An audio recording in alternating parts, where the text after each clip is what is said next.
Reaper is a tremendously powerful and versatile tool, at a ridiculous price that allows very broke people, musicians for example, to still get stuff through the door. It also has to be one of the most annoying and idiosyncratic pieces of software ever created by a human mind. A few months ago, I got in the habit of writing a little comedy bit whenever some Reaper thing got to my nerves, as a way of releasing my frustration in a peaceful way. With time, I've accumulated quite a lengthy document that I share here so that it can perhaps help other Reaper users who cope with similar frustrations. These comments are not incompatible with the enormous gratitude and estimation I feel for Reaper. This is all written in good fun and of course is a bit of an exaggeration. I only pull the leg of the things that I love, those that I don't, I just ignore them.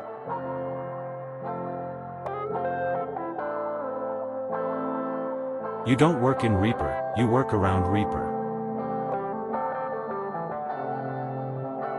Unlike every other program in the universe, that bunch of fools, Reaper's advanced design doesn't waste time with relics from the past like whatever window manager computers come with. Instead, it implements its own, the bananas window system.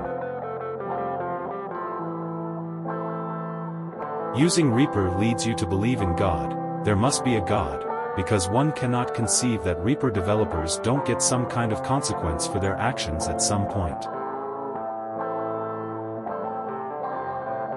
Using Reaper leads you to become more zen. At some point you stop trying to direct the outcome of your song and just let the Reaper workflow decide. If you put in a row the lines of code created by Reaper users, they would reach Pluto. If you put in a row the minutes of music created by Reaper users, you could probably make it to the store around the corner, maybe. Reaper does not have bugs. If you think you've found one, it just shows that you haven't reached the level of mental maturity required to understand Reaper developers' wisdom, and you never will because it is infinite. The bananas window system is similar to a lab rat maze, only without an exit, and made of closed rooms with no way to pass from one to the other. Reaper's UI makes perfect sense, for the extraterrestrial beings it was designed for. In their unfathomable generosity, Reaper developers make the program available for humans to use it too, in case someone wants to do such a thing. Rumor has it that MacGyver was once commanded to produce a piece of music in Reaper. He got close, really close, but the experience still stands as one of the darkest failures in his career. Some of Reaper's most die-hard fans have been seen walking around wearing bracelets and t-shirts with the message, "What would Kenny Joya do?"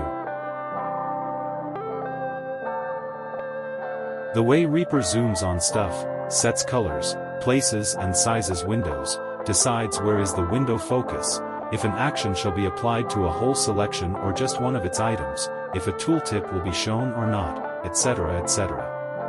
Is not random at all. In fact, it's ruled by very complex laws of the universe, that you aren't even close to comprehend.